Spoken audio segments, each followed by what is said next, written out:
ಹಿಂದಿನ ತರಗತಿಯಲ್ಲಿ ನಾವೀಗಾಗಲೇ ನಿಮ್ಮ 3ನೇ ಗದ್ಯ ಪಾಠವಾಗಿರ್ತಕ್ಕಂಥ ಲಂಡನ್ ನಗರ ಎನ್ನುವಂತಹ ಪಾಠದ ಬಗ್ಗೆ ತಿಳ್ಕೊತಾ ಇದ್ವಿ. ಪಾಠದಲ್ಲಿ ಸ್ವಲ್ಪ ಭಾಗ ತಿಳ್ಕೊಂಡಿದ್ವಿ. ಏನೇನ್ ತಿಳ್ಕೊಂಡಿದ್ವಿ ಹಾಗಾದ್ರೆ ನೆನಪು ಮಾಡ್ಕೋಬೇಕಲ್ವಾ? ನೋಡಿ, ಲಂಡನ್ ನಗರ ಎನ್ನುವಂತಹ ಪಾಠ ಯಾವ ಸಾಹಿತ್ಯ ಪ್ರಕಾರದಲ್ಲಿ ರಚನೆ ಆಗಿದೆ ಮಕ್ಕಳೇ? ಯಾವುದು? ಪ್ರವಾಸ ಕಥನ.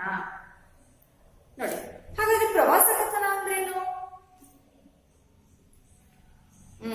ಪ್ರವಾಸವನ್ನ ಕೈಗೊಂಡಿರ್ತಕ್ಕಂಥ ಸಂದರ್ಭದಲ್ಲಿ ಅಲ್ಲಿ ನೋಡಿರುವಂತಹ, ಕೇಳಿರುವ ಅಥವಾ ಅನುಭವಿಸಿರುವಂತಹ ಘಟನೆಗಳನ್ನ ದಾಖಲಿಸುವುದೇ ಪ್ರವಾಸ ಕಥನ ಆಗಿದೆ.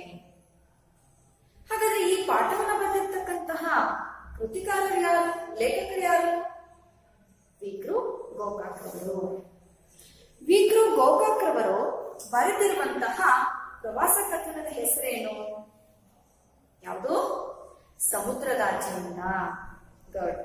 ನೋಡಿ, ಹಾಗಾದ್ರೆ ಪ್ರಸ್ತುತ ಈ ಲಂಡನ್ ನಗರ ಎನ್ನುವಂತಹ ಪಾಠವನ್ನ ಯಾವ ಆಕೃತಿಯಿಂದ, ಯಾವ ಆಕರ ಕೃತಿಯಿಂದ ಆಯ್ಕೆ ಮಾಡಿಕೊಳ್ಳಲಾಗಿದೆ ಮಕ್ಕಳೇ? ಯಾವುದು? ವಿ.ಕೃ. ಗೋಕಾಕ್ರವರು ಬರೆದಿರ್ತಕ್ಕಂತಹ ಸಮುದ್ರದಾಚೆಯಿಂದ ಎನ್ನುವಂತಹ ಪ್ರವಾಸ ಕಥನದಿಂದ ಈ ಪಾಠವನ್ನ ಆಯ್ಕೆ ಮಾಡಿಕೊಂಡು ನಿಮ್ಮ ಪಠ್ಯ ಪುಸ್ತಕದಲ್ಲಿ ನಿಗದಿಪಡಿಸಲಾಗಿದೆ. ನೋಡಿ, ಹಾಗೇನೆ ನಾವು ಲೇಖಕರಾಗಿರ್ತಕ್ಕಂಥ ವಿ.ಕೃ. ಗೋಕಾಕ್ರವರ ಪರಿಚಯವನ್ನು ಕೂಡ ಮಾಡ್ಕೊಂಡಿದ್ವಿ ಅಲ್ವಾ? ಅವ್ರು ಬರೆದಿರ್ತಕ್ಕಂತಹ ಪ್ರಸಿದ್ಧ ಕೃತಿಗಳು ಮತ್ತೆ ಅವರಿಗೆ ಸಿಕ್ಕಿರುವಂತಹ ಪ್ರಶಸ್ತಿಗಳು ಅವೆಲ್ಲವನ್ನೂ ಕೂಡ ಹಿಂದಿನ ತರಗತಿಯಲ್ಲಿ ತಿಳ್ಕೊಂಡಿದ್ವಿ ವಿದ್ಯಾರ್ಥಿಗಳೇ. ನೋಡಿ, ಅದೆಲ್ಲ ನೆನಪಿಟ್ಕೊಂಡಿದ್ದೀರಲ್ವಾ? ಲೇಖಕರ ಪರಿಚಯವನ್ನ ಕಲ್ತ್ಕೊಂಡಿದ್ದೀರಲ್ವಾ? ನೋಡಿ, ಹಾಗೇನೆ ಪಾಠಕ್ಕೆ ಬಂದ್ರೆ ಪಾಠದಲ್ಲಿ ನಾವು ಏನೇನು ತಿಳ್ಕೊಂಡಿದ್ವಪ್ಪ ಅಂತಂದ್ರೆ ಲಂಡನ್ ನಗರದ ಬಗ್ಗೆ ಅಲ್ಲ. ಲಂಡನ್ ನಗರ ತುಂಬಾ ಸುಂದರವಾಗಿರುವಂತದ್ದು. ಹಾಗೇನೆ ಅದು ಹೇಗಿದೆ, ಅಲ್ಲಿ ಸುಂದರವಾಗಿರ್ತಕ್ಕಂಥ ಸ್ಥಳಗಳು, ದೊಡ್ಡ ದೊಡ್ಡ ಕಟ್ಟಡಗಳು ಯಾವ್ಯಾವ ಇದಾವೆ ಅನ್ನುವಂಥದ್ದನ್ನ ಒಂದು ಚಿಕ್ಕ ವಿಡಿಯೋದ ಮೂಲಕ ನಾವು ನೋಡಿದ್ವಿ ಅಲ್ವಾ? ಚೆನ್ನಾಗಿದೆ ಅಲ್ವಾ? ಲಂಡನ್ ನಗರ ತುಂಬಾ ಸುಂದರವಾಗಿ ಕಾಣಿಸ್ತಿತ್ತಲ್ವಾ? ಅದನ್ನು ಕೂಡ ನೋಡಿದ್ರಿ ನೀವು. ಹಾಗೇನೆ ಅಲ್ಲಿ ಟ್ರಾಮ್ ಬಸ್ಸುಗಳು ಓಡಾಡ್ತಾ ಇದ್ವು. ರಸ್ತೆಗಳ ಮೇಲೆ ಜಾಗ ಇಲ್ದಿರೋದ್ರಿಂದ, ಜನದಟ್ಟಣೆ ತುಂಬಾ ಇರೋದ್ರಿಂದ ಆ ಟ್ರಾಮ್ ಬಸ್ಸುಗಳು ಓಡಾಡಲಿಕ್ಕೆ ಭೂಗರ್ಭದ ಅಡಿಯಲ್ಲಿ 50 ಅಡಿಯ ಆಳದಲ್ಲಿ ಅವುಗಳಿಗೆ ಹಳಿಗಳನ್ನ, ನಿಲ್ದಾಣಗಳನ್ನ ನಿರ್ಮಾಣ ಮಾಡಿದ್ರು ಅನ್ನುವಂಥದ್ದನ್ನ ತಿಳ್ಕೊಂಡಿದ್ವಿ ಅಲ್ವಾ? ಹಾಗೇನೆ 50 ಅಡಿ ಆಳದವರೆಗೆ ಇಳಿಲಿಕ್ಕೆ, ಹತ್ತಲಿಕ್ಕೆ ಏನ್ ವ್ಯವಸ್ಥೆ ಮಾಡಿದ್ರು ಆ ನಗರದಲ್ಲಿ? ಏನ್ ಹೇಳಿ? ಎಸ್ಕಿಲೇಟರ್ಗಳ ವ್ಯವಸ್ಥೆಯನ್ನ ಮಾಡಲಾಗಿತ್ತು. ಅದನ್ನು ಕೂಡ ನೀವು ವಿಡಿಯೋದಲ್ಲಿ ನೋಡಿದ್ರಿ. ಎಸ್ಕಿಲೇಟರ್ಸ್ ಅಂದ್ರೆ ಹೇಗಿರುತ್ತೆ, ಹೇಗೆ ಚಲಿಸ್ತಾ ಇರ್ತಾವ ಮೆಟ್ಟಿಲುಗಳು ಅಂತ. ಹಾಗೆ ಮತ್ತೊಂದು ಏನ್ ಬಗ್ಗೆ ತಿಳಿಸಿದ್ರು ಲೇಖಕರು? ಮೂಲವರ್ತ ಎನ್ನುವಂತಹ ಸ್ಟೇಷನರಿ ಅಂಗಡಿಯ ಬಗ್ಗೆ. ನೋಡಿ, ಇದು ಬಹುದೊಡ್ಡದಾಗಿರ್ತಕ್ಕಂಥ ಅಂಗಡಿ, ಬಹುಮಹಡಿಯಲ್ಲಿ ಇರುವಂತದ್ದು. ಹಾಗೇನೆ ಈ ಅಂಗಡಿಯಲ್ಲಿ ಎಲ್ಲ ತರದ ವಸ್ತುಗಳು ಸಿಗ್ತವೆ. ಒಂದೊಂದು ವಸ್ತು ಒಂದೊಂದು ವಿಭಾಗದಲ್ಲಿ ಸಿಗುವ ಹಾಗೆ ವ್ಯವಸ್ಥೆಯನ್ನ ಮಾಡಲಾಗಿ 1 ಪೆನ್ನಿಂದ 6 ಪೆನ್ನಿಯವರೆಗೆ ಅಲ್ಲಿ ವಸ್ತುಗಳನ್ನ ಮಾರಾಟ ಮಾಡಲಾಗ್ತಾ ಇತ್ತು ಅನ್ನೋದನ್ನ ನೋಡಿದ್ವಿ. ಹಾಗೆ ಮತ್ತೊಂದು ಯಾವ ಬಗ್ಗೆ ತಿಳ್ಕೊಂಡಿದ್ವಿ? ಸ್ಯಾವೋಯ್ ಸಿಂಪಿಗಳ ಬಗ್ಗೆ ಅಲ್ವಾ? ಸ್ಟ್ಯಾಂಡ್ ನಲ್ಲಿ ಇರ್ತಕ್ಕಂಥ ಸ್ಯಾವೋಯ್ ಸಿಂಪಿ ಅಂದ್ರೆ ದರ್ಜಿಗಳು, ಬಟ್ಟೆ ಹೊಲಿಯುವಂತಹ ಜನರು. ಅವರು ಒಂದು ಸಂಸ್ಥೆಯ ಅಡಿಯಲ್ಲಿ ಕೆಲಸ ಮಾಡ್ತಾ ಇದ್ರು. ಅದು ಯಾವ ಸಂಸ್ಥೆ ನೆನಪಿದೆನಾ? 50 ಶಿಲ್ಲಿಂಗ್ ಟೈಲರ್ಸ್.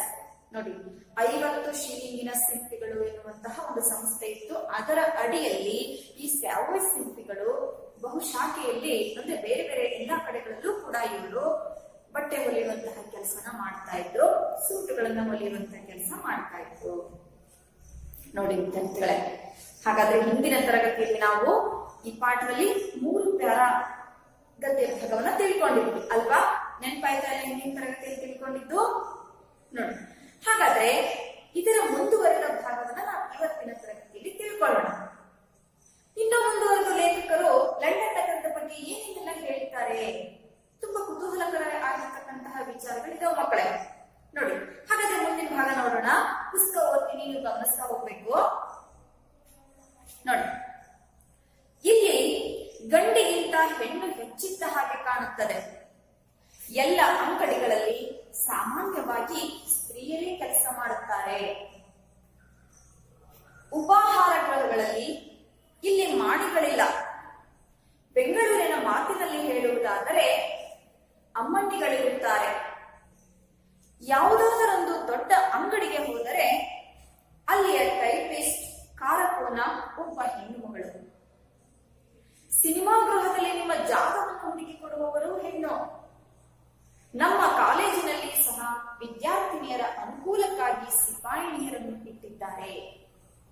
ಹೆಣ್ಣು ಮಕ್ಕಳನ್ನು ಅತ್ಯಾದರದಿಂದ ನಡೆಸಿಕೊಳ್ಳುವ ಸಂಸ್ಕೃತಿಯ ಶಿಖರವನ್ನು ಇಂಗ್ಲೆಂಡಿನಲ್ಲಿಯೇ ಕಾಣಬೇಕೆಂದು ಆಂಗ್ಲರ ಮತ. ಇದೀಗ ಹೆಣ್ಣನ್ನು ಸತ್ಕರಿಸುವ ರೀತಿಯದು. ನೋಡಿ ವಿದ್ಯಾರ್ಥಿಗಳೇ, ಈ ಪ್ಯಾರದಲ್ಲಿ ಲೇಖಕರು ನಮ್ಗೆ ಏನ್ ತಿಳಿಸ್ಕೊಡ್ತಿದ್ದಾರೆ ಅಂತಂದ್ರೆ, ಲಂಡನ್ ನಗರದಲ್ಲಿ ಹೆಣ್ಣು ಮಕ್ಕಳನ್ನ ಅತ್ಯಾದರದಿಂದ ನಡೆಸ್ಕೊಳ್ತಾ ಇದ್ರು. ಅಂತಹ ವಿಶೇಷ ಸಂಸ್ಕೃತಿ ಲಂಡನ್ ನಗರದಲ್ಲಿ. ಅಂದ್ರೆ ಹೆಣ್ಣು ಮಕ್ಕಳಿಗೆ ತುಂಬಾ ಗೌರವ, ಪ್ರೀತಿಯಿಂದ ನೋಡ್ಕೊಳ್ಳುವಂತಹ ಸಂಸ್ಕೃತಿ. ಅತ್ಯಾದರದಿಂದ ಅವರನ್ನ ಸತ್ಕರಿಸ್ತಾ ಇದ್ರು. ನೋಡ್ರಿ, ಅಲ್ಲಿ ಗಂಡು ಮಕ್ಕಳಿಗಿಂತ ಹೆಣ್ಮಕ್ಕಳೇ, ಅಂದ್ರೆ ಹೆಣ್ಣು ಮಕ್ಕಳ ಸಂಖ್ಯೆ ಹೆಚ್ಚಿರೋ ಹಾಗೆ ಕಾಣಿಸುತ್ತೆ. ಅದಕ್ಕೆ ಎಲ್ಲಾ ಕಡೆಯಲ್ಲೂ ಕೂಡ ಸ್ತ್ರೀಯರು ಕೆಲಸ ಮಾಡ್ತಾ ಇದ್ರು. ಎಲ್ಲ ವಿವಿಧ ರಂಗಗಳಲ್ಲಿ ಹೆಣ್ಮಕ್ಳು ಕೆಲಸ ಮಾಡ್ತಾ ಇದ್ರು ಅಲ್ಲಿ. ನೋಡಿ, ಎಲ್ಲೆಲ್ಲಿ ಕೆಲವೊಂದು ಉದಾಹರಣೆ ಕೊಟ್ಟಿದ್ದಾರೆ ಲೇಖಕರು. ಉಪಾಹಾರ ಗೃಹಗಳಲ್ಲಿ, ಮತ್ತೆ ಟೈಪಿಸ್ಟ್ ಅಂತಂದ್ರೆ ಬೆರಳಂಚುಗಾರರಾಗಿ, ಮತ್ತೆ ಕಾರಕೋನ ಅಂದ್ರೆ ಗುಮಾಸ್ತ ಕೆಲಸ, ಗುಮಾಸ್ತರಿರ್ಬೋದು. ಮತ್ತೆ ಸಿನಿಮಾ ಗೃಹದಲ್ಲಿ ಜಾಗ ಹುಡುಕಿಕೊಡುವಂತಹ ಕೆಲಸ ಮಾಡೋರು ಇರ್ಬೋದು. ಅಷ್ಟೇ ಅಲ್ಲ, ಕಾಲೇಜುಗಳಲ್ಲೂ ಕೂಡ ಸಿಪಾಯಿಣಿಯರನ್ನ ಇಟ್ಟಿದ್ದಾರೆ ವಿದ್ಯಾರ್ಥಿನಿಯರ ಅನುಕೂಲಕ್ಕಾಗಿ. ನೋಡಿ, ಅಲ್ಲೂ ಕೂಡ ಸಿಪಾಯಿಣಿ ಪುಲ್ಲಿಂಗ, ಸ್ತ್ರೀಲಿಂಗ ವಿದ್ಯಾರ್ಥಿಗಳು ಸಿಪಾಯಿಣಿಯರನ್ನ ನೇಮಿಸಿದಾರಂತೆ. ಇದೆಲ್ಲವನ್ನ ನೋಡಿದ್ರೆ, ವಿವಿಧ ರಂಗಗಳಲ್ಲಿ ಅಲ್ಲಿ ಹೆಣ್ಮಕ್ಳು ಕೆಲಸ ಮಾಡೋದನ್ನ ನೋಡಿದ್ರೆ, ಹೆಣ್ಣು ಮಕ್ಕಳನ್ನ ಅಲ್ಲಿ ಎಷ್ಟು ಅತ್ಯಾಚಾರದಿಂದ ನಡೆಸ್ಕೊಳ್ತಾರೆ ಅನ್ನುವಂತಹ ವಿಶಿಷ್ಟ ಸಂಸ್ಕೃತಿಯನ್ನ ಲೇಖಕರು ಲಂಡನ್ ನಗರದ ಬಗ್ಗೆ ಹೇಳ್ತಾ ಇದ್ದಾರೆ. ಲಂಡನ್ ನಗರದಲ್ಲಿ ಹೆಣ್ಮಕ್ಳು ಆ ರೀತಿ ಕೆಲಸ ಮಾಡ್ತಾ ಇರೋದನ್ನ ನೋಡಿದ್ರೆ, ಅಲ್ಲಿ ಹೆಣ್ಣನ್ನ ಯಾವ ರೀತಿ ಸತ್ಕರಿಸ್ತಾರೆ ಅನ್ನುವಂಥದ್ದು ನಮಗೆ ಗೊತ್ತಾಗುತ್ತೆ ಅಂತ ಹೇಳ್ತಾರೆ. ನೋಡಿ, ಇನ್ನು ಮುಂದುವರೆದು ಏನ್ ಹೇಳ್ತಾರೆ ನೋಡಿ, ಇಲ್ಲಿಯ ಇಂಡಿಯಾ ಆಫೀಸ್ ನೋಡುವ ಹಾಗಿದೆ. ವಾಚನಾಲಯದಲ್ಲಿ ಅನೇಕ ಮಹತ್ವದ ಪುಸ್ತಕಗಳಿವೆ. ಕರ್ನಾಟಕದ ವಿಷಯವಾಗಿ ಎಷ್ಟೋ ಹೊಸ ಮಾತುಗಳು ಇಲ್ಲಿ ಗೊತ್ತಾಗಬಹುದೆಂದು ಕಾಣುತ್ತದೆ. ಇಲ್ಲಿಯ ವಸ್ತು ಸಂಗ್ರಹಾಲಯದಲ್ಲಿ ಹಿಂದೂಸ್ತಾನದ ಲಲಿತ ಕಲೆಯ ಹಾಗೂ ಇನ್ನುಳಿದ ಮಾರ್ಗಗಳ ಮಾದರಿಗಳು ನೋಡಲು ದೊರೆಯುತ್ತವೆ. ಎಲ್ಲ ಮುಖ್ಯವಾದ ಇಂಗ್ಲಿಷ್ ವರ್ತಮಾನ ಪತ್ರಿಕೆಗಳು ಬರುತ್ತವೆ, ಹಿಂದೂಸ್ತಾನದಲ್ಲಿ ಪ್ರಕಟವಾಗುವಂಥದ್ದು. ಈ ಕಚೇರಿಯಿಂದ ಚೇರಿಂಗ್ ಕ್ರಾಸ್ ಎಂಬ ಓಣಿಯಲ್ಲಿ ಆಂಗ್ಲರ ಸಾಮ್ರಾಜ್ಯ ವೈಭವ ಕಂಡುಬರುವುದು. ಇಂಡಿಯಾ ಆಫೀಸಿನ ಹತ್ತಿರ ಆಫ್ರಿಕನ್ ಕಚೇರಿ, ಇನ್ನೊಂದು ವಸಾಹತಿನ ಕಚೇರಿ, 108 ಬ್ಯಾಂಕುಗಳು, ದೊಡ್ಡ ಕಂಪನಿಗಳ ಕಚೇರಿಗಳು ಎಲ್ಲವೂ ದಂಗುಬಡಿಸುವಂತೆ ನೆರೆದಿವೆ. ಒಂದೊಂದು ದೇಶದ ಮೇಲಿನ ಪ್ರಭುತ್ವ ಇಲ್ಲಿಯ ಒಂದೊಂದು ಕಚೇರಿಯಿಂದ ನಡೆಯುತ್ತಿದೆ. ಈ ದೊಡ್ಡ ಬೀದಿಯು ಸಾಮ್ರಾಜ್ಯದ ಬೀದಿ. ನೋಡಿ, ಹಾಗಾದ್ರೆ ಇಲ್ಲಿ ಬ್ಯಾಂಕ್ಗಳ ಬಗ್ಗೆ, ಆಫೀಸ್ಗಳ ಬಗ್ಗೆ, ವಸಾಹತು ಕಚೇರಿಗಳ ಬಗ್ಗೆ ಲೇಖಕರು ಮಾತನಾಡ್ತಿದ್ದಾರೆ. ಇವೆಲ್ಲವೂ ಇರುವಂತಹ ಸ್ಥಳ ಯಾವ್ದಪ್ಪ ಲಂಡನ್ ನಲ್ಲಿ ಅಂತಂದ್ರೆ, ಯಾವುದು, ಏನಂದ್ರೆ ಹೆಸರು, ಚೇರಿಂಗ್ ಕ್ರಾಸ್ ಎನ್ನುವಂತಹ ಓಣಿ. ಓಣಿ ಅಂದ್ರೆ ಬೀದಿ, ಚೇರಿಂಗ್ ಕ್ರಾಸ್ ಅದರ ಹೆಸರು. ನೋಡಿ, ಈ ಚೇರಿಂಗ್ ಕ್ರಾಸ್ ಎನ್ನುವಂತಹ ಓಣಿ ಹೇಗಿತ್ತು ಅಂತಂದ್ರೆ, ಅದು ಒಂದ್ ರೀತಿ ಸಾಮ್ರಾಜ್ಯದ ಬೀದಿ. ತುಂಬಾ ವೈಭವವಾಗಿತ್ತು ಆ ಬೀದಿ. ಏನೇನಿದ್ವಪ್ಪ ಆ ಓಣಿಯಲ್ಲಿ ಅಂತಂದ್ರೆ, ಇಂಡಿಯಾ ಆಫೀಸ್ ಕೂಡ ಇತ್ತು. ಇಂಡಿಯಾ ಆಫೀಸ್ ನೋಡಿ, ಬೇರೆ ಬೇರೆ ದೇಶಗಳಲ್ಲಿ ಮತ್ತೊಂದು ದೇಶಕ್ಕೆ, ಅಂದ್ರೆ ಬೇರೆ ಬೇರೆ ದೇಶಗಳಿಗೆ ಸಂಬಂಧಪಟ್ಟಂತಹ ವ್ಯವಹಾರಗಳನ್ನ ನೋಡ್ಕೊಳ್ಳಿಕ್ಕೆ ಅಂತ ಹೇಳಿ ಆಯಾ ದೇಶಕ್ಕೆ ಸಂಬಂಧಪಟ್ಟ ಕಚೇರಿಗಳನ್ನ ನಿರ್ಮಿಸಿಕೊಂಡಿರ್ತಾರೆ. ಹಾಗೆ ಲಂಡನ್ ನಲ್ಲಿ ಇಂಡಿಯಾದೊಂದಿಗೆ ನಡೀತಕ್ಕಂತಹ ವ್ಯವಹಾರಗಳನ್ನ ನೋಡ್ಲಿಕ್ಕೆ ಅಂತ ಹೇಳಿ ಲಂಡನ್ ನಗರದಲ್ಲಿ ಇಂಡಿಯಾ ಆಫೀಸ್ ಅಂತ ಇದೆ. ಅದು ಕೂಡ ನೋಡೋ ಹಾಗಿದೆ ಅಂದ್ರೆ ಅದರಿಂದ ತುಂಬಾ ಚೆನ್ನಾಗಿದೆ. ಮತ್ತೆ ಅಲ್ಲಿ ವಾಚನಾಲಯ ಇದ್ದಂತೆ ತುಂಬಾ ಮಹತ್ವದ ಪುಸ್ತಕಗಳು ಅಲ್ಲಿದಾವಂತೆ. ಅಷ್ಟೇ ಅಲ್ಲದೆ ಕರ್ನಾಟಕದ ವಿಷಯವಾಗಿ ಎಷ್ಟೋ ಹೊಸ ಮಾತುಗಳು ಅಲ್ಲಿ ಗೊತ್ತಾಗ್ಬೋದು. ಅಂದ್ರೆ ಕರ್ನಾಟಕಕ್ಕೆ ಸಂಬಂಧಪಟ್ಟಿರ್ತಕ್ಕಂಥ ಪುಸ್ತಕಗಳು ಕೂಡ ಆ ವಾಚನಾಲಯದಲ್ಲಿ ಇದಾವೆ ವಿದ್ಯಾರ್ಥಿಗಳೇ. ನೋಡಿ, ಲಂಡನ್ ನಗರದಲ್ಲೂ ಕೂಡ ಕನ್ನಡದ ಮಹತ್ವ ಇದೆ. ಕನ್ನಡಕ್ಕೆ ಸಂಬಂಧಿಸಿದ, ಕರ್ನಾಟಕಕ್ಕೆ ಸಂಬಂಧಿಸಿದ ಪುಸ್ತಕಗಳು, ಮಾಹಿತಿಗಳು ಲಂಡನ್ ನಗರದಲ್ಲಿ ದೊರೆತ ವಿದ್ಯಾರ್ಥಿಗಳೇ. ಆಸಕ್ತರು ಅಲ್ಲಿ ಹೋಗಿ ಅದಕ್ಕೆ ಸಂಬಂಧಪಟ್ಟಂತ ಪುಸ್ತಕಗಳನ್ನ ಓದಬಹುದು. ಹಾಗೆ ವಸ್ತು ಸಂಗ್ರಹಾಲಯ ಇದ್ದು ಅಲ್ಲಿ ಹಿಂದೂಸ್ತಾನದ ಲಲಿತ ಕಲೆ ಹಾಗೂ ಇನ್ನುಳಿದ ಮಾರ್ಗಗಳ ಮಾದರಿಗಳು ನೋಡ್ಲಿಕ್ಕೆ ದೊರೆಯುತ್ತವೆ. ನೋಡಿ, ವಸ್ತು ಸಂಗ್ರಹಾಲಯದಲ್ಲೂ ಕೂಡ ಹಿಂದೂಸ್ತಾನದ ಅಂದ್ರೆ ನಮ್ಮ ದೇಶದ ಲಲಿತ ಕಲೆಯನ್ನ ತಿಳಿಸಿಕೊಡುವಂತಹ ವಸ್ತುಗಳನ್ನ ಆ ವಸ್ತು ಸಂಗ್ರಹಾಲಯದಲ್ಲಿ ಇಟ್ಟಿದ್ದಾರೆ. ಹಾಗಾದ್ರೆ ಭಾರತದ ಹಿರಿಮೆ ಗರಿಮೆಗಳು ಹಿಮ್ಮೆ ಲಂಡನ್ ನಗರದಲ್ಲೂ ಕೂಡ ಇದೆ ವಿದ್ಯಾರ್ಥಿಗಳೇ ಅನ್ನಕ್ಕಾಯ್ತು ಅಲ್ವಾ? ನೋಡಿ, ಅಷ್ಟೇ ಅಲ್ಲ, ಇಂಗ್ಲಿಷ್ ವರ್ತಮಾನ ಪತ್ರಿಕೆಗಳು ಕೂಡ ಅಲ್ಲಿ ಸಿಗ್ತವೆ. ಎಲ್ಲಿ ಇಂಗ್ಲಿಷ್ ವರ್ತಮಾನ ಪತ್ರಿಕೆಗಳು? ಹಿಂದೂಸ್ತಾನದಲ್ಲಿ ಪ್ರಕಟವಾಗುವಂತವು, ಅಂದ್ರೆ ಭಾರತದಲ್ಲಿ ಪ್ರಕಟವಾಗುವಂತಹ ಇಂಗ್ಲಿಷ್ ವರ್ತಮಾನ ಪತ್ರಿಕೆಗಳು ಅಲ್ಲೂ ಕೂಡ ದೊರೆಯುತ್ತವೆ. ಅಂದ್ರೆ ಭಾರತದಲ್ಲಿ ನಡೀತಕ್ಕಂಥ ಮಾಹಿತಿಯನ್ನ ತಿಳ್ಕೋಬಹುದು ಅವುಗಳನ್ನ ಓದೋದ್ರ ಮೂಲಕ. ನೋಡಿ, ಇಂಡಿಯಾ ಆಫೀಸ್ ಅಂತ ಹೇಳಿ ಭಾರತಕ್ಕೆ ಸಂಬಂಧಪಟ್ಟಂತ ಆಫೀಸ್ ಇದೆ. ಅಲ್ಲಿ ಮಹತ್ವದ ಪುಸ್ತಕಗಳಿದಾವೆ, ವಾಚನಾಲಯ ಇದೆ, ವಸ್ತು ಸಂಗ್ರಹಾಲಯ ಇದೆ. ಅಲ್ಲಿ ಹಿಂದೂಸ್ತಾನಕ್ಕೆ ಸಂಬಂಧಪಟ್ಟಂತಹ ವಸ್ತುಗಳನ್ನ ಪ್ರದರ್ಶನಕ್ಕೆ ಇಡಲಾಗಿದೆ, ಲಲಿತ ಕಲೆಗೆ ಸಂಬಂಧಪಟ್ಟಿರ್ತಕ್ಕಂತಹ ವಸ್ತುಗಳನ್ನ. ಅದೆಲ್ಲವನ್ನ ನಾವಲ್ಲಿ ಇಂಡಿಯಾ ಆಫೀಸ್ ಅಲ್ಲಿ ನೋಡ್ಬೋದು. ಹಾಗಾದ್ರೆ ಈ ಚೇರಿಂಗ್ ಕ್ರಾಸ್ ಅಲ್ಲಿ ಮತ್ತೇನಿತ್ತು? ಒಂದು ಇಂಡಿಯಾ ಆಫೀಸ್ ಆಯ್ತು. ಆ ಇಂಡಿಯಾ ಆಫೀಸಿನ ಹತ್ತಿರಾನೇ ಆಫ್ರಿಕನ್ ಕಚೇರಿ ಇತ್ತು. ನೋಡಿ, ಇದು ಭಾರತಕ್ಕೆ ಸಂಬಂಧಪಟ್ಟಂತ ಕಚೇರಿ, ಅದರ ಹತ್ತಿರನೇ ಆಫ್ರಿಕಾ ದೇಶಕ್ಕೆ ಸಂಬಂಧಪಟ್ಟಂತ ಕಚೇರಿ ಕೂಡ ಇತ್ತು. ಹಾಗೆ ಮತ್ತೊಂದು ವಸಾಹತಿನ ಕಚೇರಿ. ವಸಾಹತು ಅಂತಂದ್ರೆ ಅನ್ಯ ದೇಶೀಯರ ಅಧಿಕಾರಕ್ಕೆ ಒಳಪಟ್ಟಂತಹ ಪ್ರದೇಶ. ಬೇರೆ ದೇಶದವರು ಆಳ್ವಿಕೆ ಮಾಡತಕ್ಕಂತಹ ಪ್ರದೇಶ. ಈಗ ಉದಾಹರಣೆಗೆ ಭಾರತ ದೇಶ ಇದೇ ಇಂಗ್ಲೆಂಡ್ ದೇಶದವರ ಕೈಯಲ್ಲಿತ್ತಲ್ವಾ, ಆವಾಗ ಭಾರತ ವಸಾಹತು ಪ್ರದೇಶ ಆಯ್ತು. ಅಂದ್ರೆ ಮತ್ತೊಬ್ಬರ ಆಳ್ವಿಕೆಗೆ ಒಳಪಟ್ಟಿರ್ತಕ್ಕಂಥ ಪ್ರದೇಶ. ಅಂತಹ ಪ್ರದೇಶಕ್ಕೆ ಸಂಬಂಧಪಟ್ಟಂತ ಕಚೇರಿ ಇತ್ತು, ನೂರಾರು ಬ್ಯಾಂಕ್ಗಳಿದ್ವು, ದೊಡ್ಡ ದೊಡ್ಡ ಕಂಪನಿಗಳು ಇದ್ವು ಅಲ್ಲಿ. ಇವೆಲ್ಲವನ್ನ ನೋಡಿದ್ರೆ ದಂಗು ಬಡಿಸೋ ರೀತಿಯಲ್ಲಿತ್ತು. ದಂಗು ಬಡಿಸೋದು ಅಂದ್ರೆ ಆಶ್ಚರ್ಯ, ಅದ್ಭುತ ಅಂತ ಅನಿಸ್ತಾ ಇತ್ತು. ಅಷ್ಟು ಸುಂದರವಾಗಿ ದೊಡ್ಡ ದೊಡ್ಡ ಕಟ್ಟಡಗಳಿಂದ ನಿರ್ಮಿತವಾಗಿರ್ತಕ್ಕಂತಹ ಓಣಿ ಯಾವ್ದಾಗಿತ್ತು? ಚೇರಿಂಗ್ ಕ್ರಾಸ್ ಅನ್ನುವಂತಹ ಓಣಿ. ನೋಡಿ, ಇದು ನೋಡ್ಲಿಕ್ಕೆ ತುಂಬಾ ವೈಭವದಿಂದ ಇತ್ತು. ಆ ಲಂಡನ್ ನಗರದ ಸಾಮ್ರಾಜ್ಯದ ಬೀದಿ ಇದು ಅಂತ ಹೇಳಿ ಅನ್ನಿಸುವ ಹಾಗೆ ಆ ಚೇರಿಂಗ್ ಕ್ರಾಸ್ ಓಣಿ ಇತ್ತು ವಿದ್ಯಾರ್ಥಿಗಳೇ. ನೋಡಿ, ಮುನ್ನೋಡಿ, ನಗರದ ಪ್ರತಿಯೊಂದು ಕೂಟಕ್ಕೆ ಒಂದು ಹೆಸರೇನಾದರೂ ಇದ್ದೇ ಇರುತ್ತದೆ. ಟ್ರಾಫಲ್ಗರ್ ಸ್ಕ್ವೇರ್ ಎಂಬಲ್ಲಿ ನೆಲ್ಸನ್ನನ ಮೂರ್ತಿ ಇದೆ. ಶಿಲಾಮೂರ್ತಿಯ ಕೆಳಬದಿಗೆ ಅವನ ಜೀವನದಲ್ಲಿಯ ಮಹತ್ವದ ಸನ್ನಿವೇಶಗಳನ್ನು ಕಲ್ಲಿನಲ್ಲಿ ಅರಳಿಸಿದ್ದಾರೆ. ಇಲ್ಲಿಂದ ತುಸು ದೂರಕ್ಕೆ ವೆಲ್ಲಿಂಗ್ಟನ್ನ ಶಿಲಾ ಪ್ರತಿಮೆ ಇದೆ. ಬೀದಿ ಬೀದಿಗೆ, ಮೂಲೆ ಮೂಲೆಗೆ ಇತಿಹಾಸ ಪ್ರಸಿದ್ಧ ಪುರುಷರು, ತಮ್ಮ ದೇಶಕ್ಕಾಗಿ ಜೀವವನ್ನು ಲೆಕ್ಕಿಸದೆ ದುಡಿದವರು ನಿಂತು ಕೈಯೆತ್ತಿ ನಿಮ್ಮ ದೇಶದ ಗೌರವವನ್ನು ಕಾಯಿರಿ, ಇದು ದೊಡ್ಡದಾದ ರಾಷ್ಟ್ರ ಎಂದು ಹೇಳುತ್ತಿರುವಂತೆ ತೋರುತ್ತದೆ. ಹೆಜ್ಜೆ ಹೆಜ್ಜೆಗೆ ಇತಿಹಾಸದ ಅಡಿಗಲ್ಲುಗಳು ದೊರೆಯುತ್ತವೆ. ನೋಡಿ ವಿದ್ಯಾರ್ಥಿಗಳೇ, ಈ ಪ್ಯಾರಾದಲ್ಲಿ ಲೇಖಕರು ಏನ್ ಹೇಳ್ತಿದ್ದಾರೆ ಅಂತಂದ್ರೆ, ಟ್ರಾಫಲ್ಗರ್ ಸ್ಕ್ವೇರ್ ಎನ್ನುವಂತಹ ಒಂದು ಕೂಟ ಅಥವಾ ವೃತ್ತ. ನೋಡಿ, ಈಗ 3-4 ಬೀದಿಗಳು ಕೂಡುವಂತಹ ಸಂದರ್ಭದಲ್ಲಿ ಅದಕ್ಕೆ ಒಂದು ವೃತ್ತ ಅಥವಾ ಚೌಕ ಅಂತ ಹೇಳಿ ಕರೀತಾರೆ, ಅಥವಾ ಕೂಟ ಅಂತ ಕೂಡ ಕರೀತಾರೆ. ಎಲ್ಲಾ ಸುತ್ತ ಎಲ್ಲಾ ಕಡೆಯಿಂದಲೂ 3 ಬೀದಿನೋ ಅಥವಾ 4 ಬೀದಿನೋ ಕೂಡಿರುವಂತಹ ಒಂದು ಸ್ಥಳಕ್ಕೆ ವೃತ್ತಗಳು ಅಂತ ಕರೀತಾರೆ ತಾನೆ, ಅಥವಾ ಕೂಟ ಅಂತ ಕರೀತಾರೆ.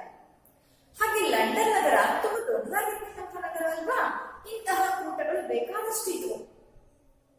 ಆದ್ರೆ ಒಂದು ವಿಶೇಷತೆ ಏನಪ್ಪಾ ಅಂದ್ರೆ ಅಲ್ಲಿರ್ತಕ್ಕಂತಹ ಪ್ರತಿಯೊಂದು ಕೂಟಕ್ಕೂ ಕೂಡ ಏನಾದರೂ ಒಂದು ಹೆಸರು ಇದ್ದೇ ಇರ್ತಿತ್ತು. ಈಗ ಉದಾಹರಣೆಗೆ ನಮ್ಮ ದೇಶದಲ್ಲೂ ಕೂಡ ನಾವು ನೋಡ್ಬೋದಲ್ವಾ, ಮಹಾತ್ಮ ಗಾಂಧೀಜಿ ವೃತ್ತ ಅಥವಾ ಅಂಬೇಡ್ಕರ್ ಸರ್ಕಲ್, ಈ ರೀತಿ ಹೆಸರುಗಳನ್ನು ಕೊಟ್ಟಿರೋದನ್ನ ನೋಡ್ತೀವಲ್ವಾ. ಕಿತ್ತೂರು ರಾಣಿ ಚೆನ್ನಮ್ಮ ವೃತ್ತ ಅಲ್ವಾ. ಹಾಗೇನೆ ಅಲ್ಲಿ ಅವರವರ ಮೂರ್ತಿಗಳನ್ನ ಕೂಡ ಪ್ರತಿಷ್ಠಾಪನೆ ಮಾಡಿದಾರಲ್ವಾ. ಆ ವೃತ್ತದ ಮಧ್ಯಭಾಗದಲ್ಲಿ ದೊಡ್ಡದಾದ ಮೂರ್ತಿಯನ್ನು ಪ್ರತಿಷ್ಠಾಪನೆ ಮಾಡಿರ್ತಾರಲ್ವಾ ವಿದ್ಯಾರ್ಥಿಗಳೇ. ಇದನ್ನ ಸಾಮಾನ್ಯವಾಗಿ ನೀವು ನೋಡಿರ್ತೀರಲ್ವಾ. ಇದೇ ರೀತಿ ಲಂಡನ್ ನಗರದಲ್ಲೂ ಕೂಡ ಈ ವ್ಯವಸ್ಥೆ ಇತ್ತು. ಅಲ್ಲಿ ಒಂದು ಟ್ರಾಫಲ್ಗರ್ ಸ್ಕ್ವೇರ್ ಅನ್ನುವಂತಹ ಒಂದು ಪ್ರಸಿದ್ಧ ಕೂಟ ಇತ್ತು. ಅಲ್ಲಿ ಯಾರ ಮೂರ್ತಿ ಇತ್ತು? ನೆಲ್ಸನ್ನ ಮೂರ್ತಿ. ನೋಡಿ, ನೆಲ್ಸನ್ ಅಂದ್ರೆ ಯಾರಪ್ಪ ಹಾಗಾದ್ರೆ ಅಂದ್ರೆ ಈತ ಓರ್ವ ಯೋಧ, ಸೈನಿಕ. ಇವನು ಪೂರ್ಣ ಹೆಸರು ಹೊರೇಷಿಯೋ ನೆಲ್ಸನ್ ಅಂತ. ಈತ ಕ್ರಿಸ್ತಶಕ 1805ರಲ್ಲಿ ವೆಲ್ಲಿಂಗ್ಟನ್ ಅಲ್ಲಿ ಜನಿಸಿದ. ಈತ ಟ್ರಾಫಲ್ಗರ್ ಎನ್ನುವಂತಹ ಯುದ್ಧದಲ್ಲಿ ಹೋರಾಡಿ ಮಡಿದಿರ್ತಾನೆ. ಟ್ರಾಫಲ್ಗರ್ ಎನ್ನುವಂತಹ ಯುದ್ಧದಲ್ಲಿ ಹೋರಾಡಿ ಮಡಿದಿರ್ತಕ್ಕಂತಹ ವೀರ ಯೋಧ ನೆಲ್ಸನ್. ಅದಕ್ಕೆ ಆ ಕೂಟಕ್ಕೆ ಟ್ರಾಫಲ್ಗರ್ ಅಂತ ಹೆಸರು ಕೊಟ್ಟಿದ್ದಾರೆ. ಅಲ್ಲಿ ಈ ಯುದ್ಧದಲ್ಲಿ ಮಡಿದಿರ್ತಕ್ಕಂತಹ ಈ ಯೋಧನ ಮೂರ್ತಿಯನ್ನು ಕೂಡ ಅಲ್ಲಿ ಪ್ರತಿಷ್ಠಾಪಿಸಿದ್ದಾರೆ. ಹಾಗೆ ಆ ಶಿಲಾಮೂರ್ತಿಯನ್ನು ಮಾಡಿರ್ತಾರಲ್ಲ, ಕಲ್ಲಿನಿಂದ ಮೂರ್ತಿ ಕೆತ್ತಿ ಅದರ ಕೆಳಗಡೆ ಏನ್ ಮಾಡಿರ್ತಾರೆ, ಅವರ ಜೀವನದ ಮಹತ್ವದ ಸನ್ನಿವೇಶಗಳನ್ನ ತಿಳಿಸುವಂತಹ ಅಂಶಗಳನ್ನ ಅದರ ಕೆಳಗಡೆ ಬರೆದಿರ್ತಾರೆ ವಿದ್ಯಾರ್ಥಿಗಳು. ಹಾಗೆ ಅಲ್ಲಿಂದ ಹೊಸ ದೂರಕ್ಕೆ ಹೋದ್ರೆ ವೆಲ್ಲಿಂಗ್ಟನ್ ಶಿಲಾ ಪ್ರತಿಮೆಯನ್ನ ನೋಡಬಹುದು. ಹೀಗೆ ಬೀದಿ ಬೀದಿಗೆ, ಮೂಲೆ ಮೂಲೆಗೆ ಇತಿಹಾಸದಲ್ಲಿ ಪ್ರಸಿದ್ಧಿಯನ್ನು ಪಡ್ಕೊಂಡಿರ್ತಕ್ಕಂತಹ ಮಹಾಪುರುಷರನ್ನ, ಅವರ ಶಿಲಾ ಪ್ರತಿಮೆಗಳನ್ನ ನಾವು ನೋಡಬಹುದು. ಒಂದು ರೀತಿ ಅವರ ಶಿಲಾ ಪ್ರತಿಮೆಗಳನ್ನ ನೋಡಿದಾಗ ಏನ್ ಅನ್ಸುತ್ತಪ್ಪ, ಅವ್ರು ಏನ್ ಹೇಳ್ತಿದ್ದಾರೆ ಅಂತಂದ್ರೆ, ನಿಮ್ಮ ದೇಶದ ಗೌರವವನ್ನ ಕಾಯ್ದು ಬಹುದೊಡ್ಡ ರಾಷ್ಟ್ರ ಇದು ಅಂತ ಹೇಳಿ ನಮ್ಗೆ ಕೈ ಬೀಸಿ ಹೇಳ್ತಾ ಇದ್ದಾರೇನೋ ಅನ್ನೋ ಹಾಗೆ ಅವರು ತೋರಿಸ್ತಾ ಇದ್ದಾರೆ. ಅವರ ಮೂರ್ತಿಗಳು ಆ ರೀತಿ ಕಾಣಿಸ್ತಾ ಇದ್ದಾರೆ ವಿದ್ಯಾರ್ಥಿಗಳೇ. ಈ ರೀತಿ ಲಂಡನ್ ನಗರದಲ್ಲಿ ನಾವು ಎಲ್ಲೇ ಹೋದ್ರೂ ಕೂಡ, ಓಡಾಡಿದ್ರು ಕೂಡ, ಹೆಜ್ಜೆ ಹೆಜ್ಜೆಗೂ ಕೂಡ ನಾವು ಇತಿಹಾಸದ ಅಡಿಗಲ್ಲುಗಳನ್ನ ಕಾಣಬಹುದು. ನೋಡಿ, ಇಂಥವ್ರ ಮೂರ್ತಿ ಒಂದು ಸಿಕ್ತು ಅಂದ್ರೆ ಆ ನೆಲ್ಸನ್ನ ಮೂರ್ತಿ ಇದೆ, ಅವನೊಬ್ಬ ವೀರ ಯೋಧ, ಅವನು ಎಲ್ಲಿ, ಅವನು ಯಾವಾಗ ಜನಿಸಿದ, ಯಾವ ಯುದ್ಧದಲ್ಲಿ ಮಾಡಿದ ಅನ್ನುವಂತ ಮಾಹಿತಿ ನಮ್ಗೆ ಸಿಗುತ್ತಲ್ವಾ. ಅಲ್ಲಿಗೆ ಏನಾಯ್ತು, ನಾವು ಆ ನಗರದ ಇತಿಹಾಸದ ಬಗ್ಗೆ, ಆ ದೇಶದ ಇತಿಹಾಸದ ಬಗ್ಗೆ ತಿಳ್ಕೊಂಡಂಗಾಯ್ತಲ್ವಾ. ಹೀಗೆ ಲಂಡನ್ ನಗರದಲ್ಲಿ ಹೆಜ್ಜೆ ಹೆಜ್ಜೆಗೂ ಕೂಡ ನಾವು ಇತಿಹಾಸದ ಅಡಿಗಲ್ಲುಗಳನ್ನ ಕಾಣಬಹುದು.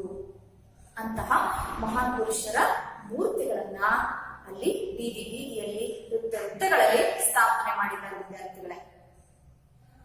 ನೋಡಿ, ಇನ್ ಮುಂದಿನ ಭಾಗದಲ್ಲಿ ಅವರು ವಿದ್ಯಾರ್ಥಿಗಳೇ, ಇದರಲ್ಲಿ ಈ ಪ್ಯಾರದಲ್ಲಿ ಏನ್ ಹೇಳ್ತಾರಪ್ಪ ಲೇಖಕರು ಅಂತಂದ್ರೆ, ಬೀದಿಯಲ್ಲಿ ಲಕ್ಷಾನುಲಕ್ಷ ಜನರು ತಿರುಗಾಡುತ್ತಾರೆ, ಅವಸರದಿಂದ ಓಡುತ್ತಾರೆ. Time time time is money. ಹೊತ್ತು ಹೊತ್ತು ಹೊತ್ತೇ ಹಣ. ಇದು ಅಕ್ಷರಶಃ ವಿಲಾಯತೆಯಲ್ಲಿ ನಿಜವಾಗಿದೆ. ಇಲ್ಲಿಯ ಹೆಣ್ಣು ಮಕ್ಕಳ ಟೊಪ್ಪಿಗೆಯನ್ನು ಕುತೂಹಲದಿಂದ ನೋಡಿದೆ. ಒಂದು ಟೊಪ್ಪಿಗೆಯಂತೆ ಇನ್ನೊಂದಿರುವುದಿಲ್ಲ.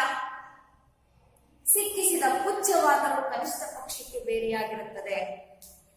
ಕೋಟ್ಯಾವಧಿ ಟೊಪ್ಪಿಗೆಗಳನ್ನು ಬೇಕಾದರೆ ಪರೀಕ್ಷಿಸಿ ಇದನ್ನು ಮನಗಾಣಬಹುದು. ಮನುಷ್ಯನಂತೆ ಟೊಪ್ಪಿಗೆ ಇಲ್ಲವೇ? ಒಬ್ಬ ಮನುಷ್ಯನಂತೆ ಇನ್ನೊಬ್ಬಳಿಲ್ಲ. ನೋಡಿ, ಇಲ್ಲಿ ಏನ್ ಹೇಳ್ತಿದ್ದಾರೆ ಲೇಖಕರು ಅಂದ್ರೆ, ಆ ದೇಶದಲ್ಲಿ ಧರಿಸಿರುವಂತಹ ಟೊಪ್ಪಿಗೆಗಳ ಬಗ್ಗೆ ಮಾತನಾಡ್ತಿದ್ದಾರೆ. ಟೊಪ್ಪಿಗೆ ತಲೆ ಮೇಲೆ ಧರಿಸ್ತಾರಲ್ಲ ಟೊಪ್ಪಿಗೆಗಳು, ಅದ್ರ ಬಗ್ಗೆ ಹೇಳ್ತಿದ್ದಾರೆ.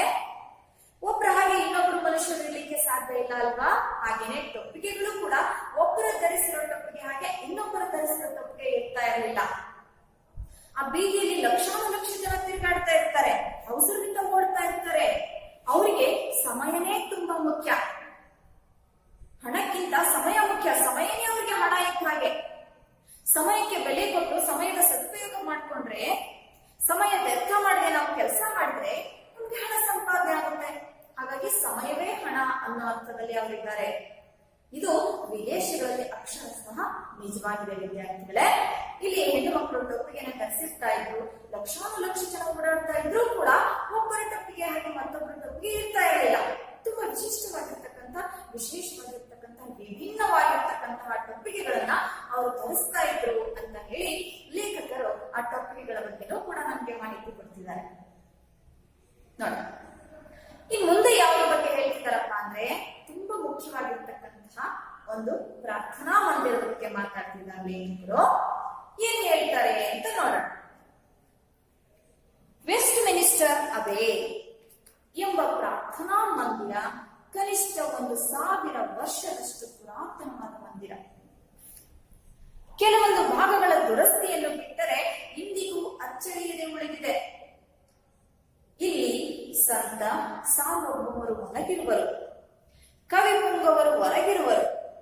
ಸತ್ತವರ ಸ್ಮಾರಕವೆಂದು ಇದಕ್ಕಿಂತ ಘನತರವಾದ ಮಂದಿರವು ಜಗತ್ತಿನಲ್ಲಿ ಇನ್ನೆಲ್ಲಿಯೂ ಇರಲಾರದು. ನೋಡಿ, ವೆಸ್ಟ್ ಮಿನಿಸ್ಟರ್ ಅಬೇ. ವೆಸ್ಟ್ ಮಿನಿಸ್ಟರ್ ಅಬೇ ಅಂದ್ರೆ ಇದೊಂದು ಪ್ರಾರ್ಥನಾ ಮಂದಿರ. ಅಲ್ಲದೆ ಇದು ತುಂಬಾ ಪುರಾತನವಾಗಿರ್ತಕ್ಕಂತಹ ಮಂದಿರ. ಇದನ್ನ ಸತ್ತವರ ಸ್ಮಾರಕ ಅಂತ ಕೂಡ ಕರೆಯಲಾಗುತ್ತೆ. ಸತ್ತವರ ಸ್ಮಾರಕ ಏನಪ್ಪ ಹಾಗಾದ್ರೆ, ಏನಿದ್ವು ಇಲ್ಲಿ ಅಂತಂದ್ರೆ, ಇದು ಕನಿಷ್ಠ 1000 ವರ್ಷದಷ್ಟು ಪುರಾತನವಾಗಿರ್ತಕ್ಕಂಥ ಮಂದಿರ ಆಗಿದೆ. ಈಗಲೂ ಕೂಡ ಅಷ್ಟು ವರ್ಷ ಹಳೆಯದಾದ್ರೂ ಕೂಡ ಈ ಕಟ್ಟಡ ತುಂಬಾ ದೊಡ್ಡದಾಗಿದೆ, ತುಂಬಾ ಚೆನ್ನಾಗಿದೆ. ಕೆಲವೊಂದು ಭಾಗಗಳಲ್ಲಿ ಸ್ವಲ್ಪ ದುರಸ್ತಿ ಆಗಿರೋದನ್ನ ಬಿಟ್ರೆ ಇನ್ನೂ ಕೂಡ ಈ ಮಂದಿರ ಅಚ್ಚಳಿಯದೆ ಲಂಡನ್ ನಗರದಲ್ಲಿ ಇದೆ. ಈಗಲೂ ಕೂಡ ನೋಡಬಹುದು ವಿದ್ಯಾರ್ಥಿಗಳೇ, ಅಷ್ಟೇ ಚೆನ್ನಾಗಿದೆ ಈ ಮಂದಿರ. ಇಲ್ಲಿ ಸಂತರು, ಸಾರ್ವಭೌಮರು, ಕವಿಗಳು, ಹೀಗೆ ವಿಜ್ಞಾನಿಗಳು, ರಾಜಕಾರಣಿಗಳು, ಯೋಧರು, ಹೀಗೆ ಆ ರಾಷ್ಟ್ರದಲ್ಲಿ ಏನು ಪ್ರಸಿದ್ಧ ವ್ಯಕ್ತಿಗಳಿದಾರಲ್ಲ, ಸಾಧನೆ ಮಾಡಿರುವಂತವ್ರು ಇದ್ದಾರಲ್ಲ, ದೇಶಕ್ಕೋಸ್ಕರ ಪ್ರಾಣತ್ಯಾಗ ಮಾಡಿರುವಂತವ್ರು ಇದ್ದಾರಲ್ಲ, ಆ ಎಲ್ಲಾ ಮಹಾನ್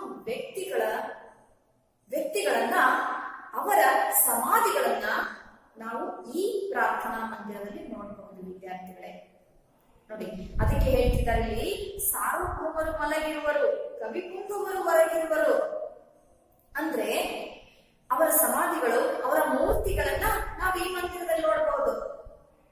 ಹಾಗೆ ಕೆಲವರು ಹೊರಗಿದ್ದಾರೇನೋ, ಹೊರಕೊಂಡು ಕೂತಿದ್ದಾರೇನೋ ಅನ್ನೋ ಹಾಗೆ ನಿರ್ಮಾಣ ಮಾಡಿದ್ದಾರೆ. ಇನ್ ಕೆಲವರು ಮಲಗಿದ್ದಾರೇನೋ ಅನ್ನೋ ಹಾಗೆ ಮೂರ್ತಿಗಳನ್ನ ಮಾಡಿದ್ದಾರೆ. ಇನ್ ಕೆಲವರು ಕೂತಿರೋ ಹಾಗೆ ಮೂರ್ತಿಗಳನ್ನ ಮಾಡಿದ್ದಾರೆ.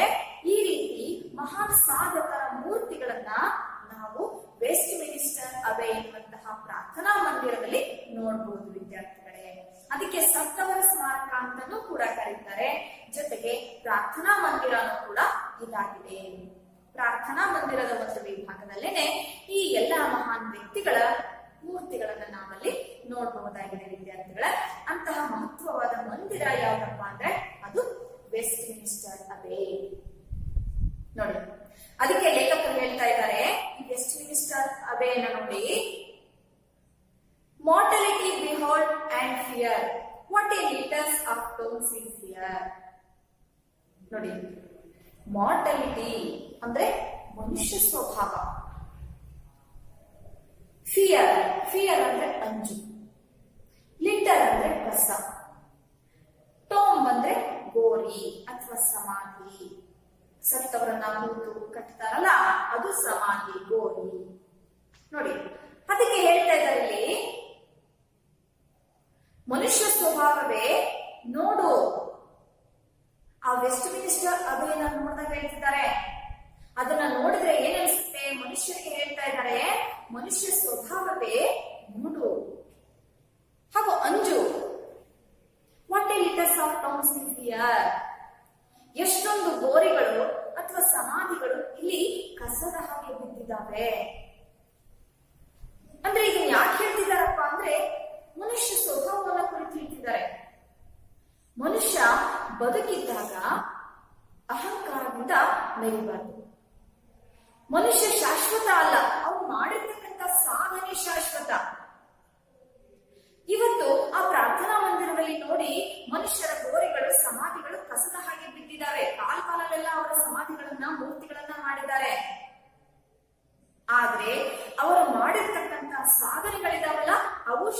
ಶಾಶ್ವತವಾಗಿರುವಂತವು. ಅವು ಮಾಡಿರ್ತಕ್ಕಂತಹ ಸಾಧನೆಗೆ ತ್ಯಾಗಕ್ಕೆ ಬೆಲೆ ಇದೆ.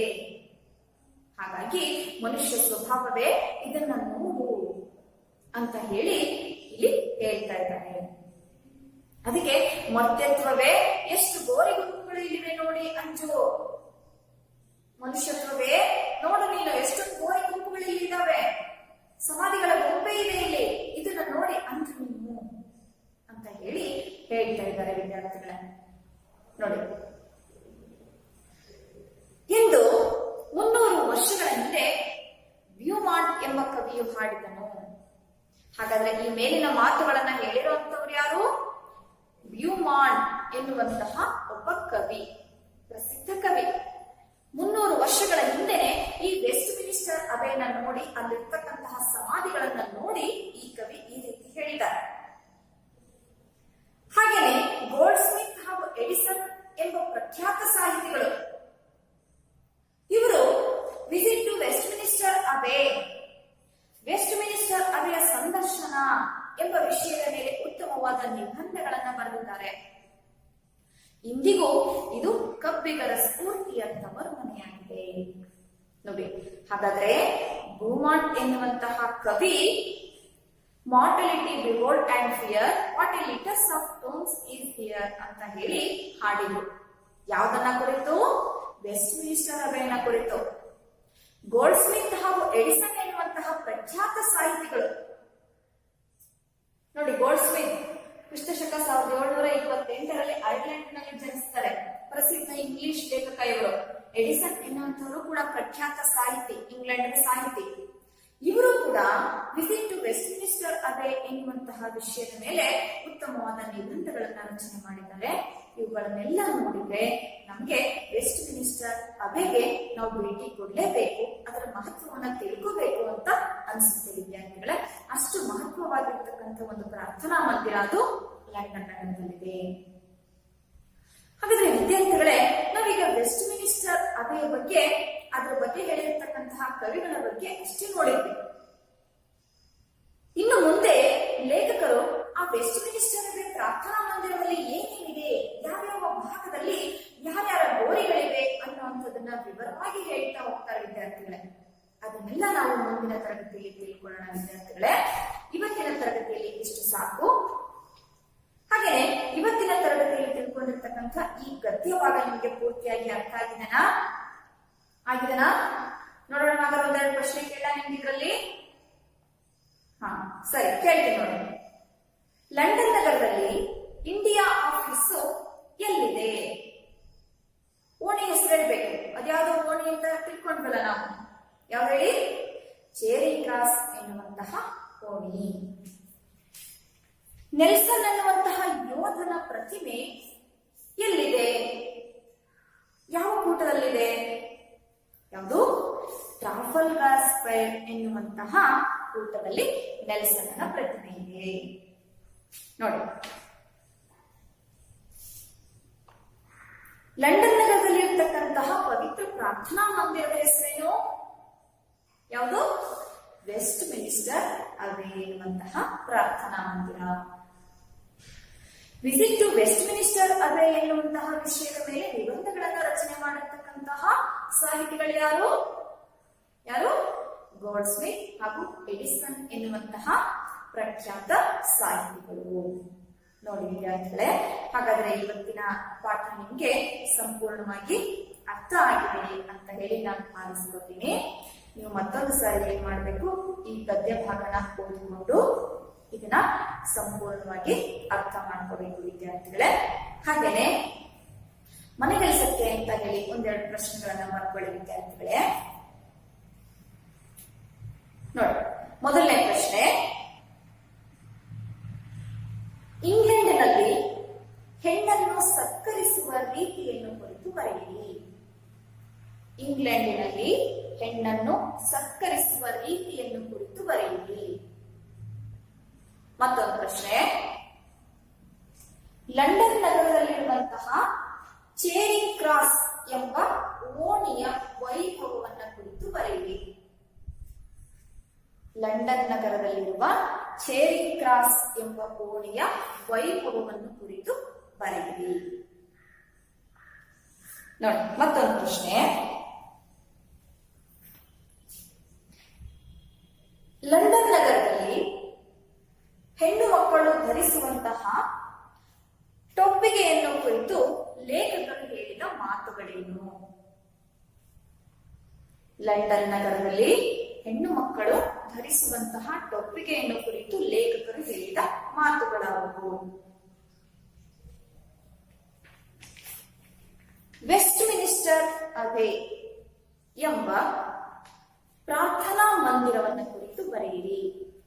ವೆಸ್ಟ್ ಮಿನಿಸ್ಟರ್ ಅಬೆ ಎನ್ನುವಂತಹ ಪ್ರಾರ್ಥನಾ ಮಂದಿರದ ಬಗ್ಗೆ ಬರೆಯಿರಿ. ಅರ್ಥ ಆಯ್ತಲ್ವಾ ವಿದ್ಯಾರ್ಥಿಗಳ ಸಂಪೂರ್ಣವಾಗಿ ಪಾಠ? ಹಾಗಾದ್ರೆ ಈ ಗದ್ಯ ಭಾಗದ ಮುಂದುವರೆದ ಭಾಗವನ್ನ ನಾವು ಮುಂದಿನ ತರಗತಿಯಲ್ಲಿ ತಿಳ್ಕೊಳ್ಳೋಣ ವಿದ್ಯಾರ್ಥಿಗಳೇ. ಧನ್ಯವಾದಗಳು.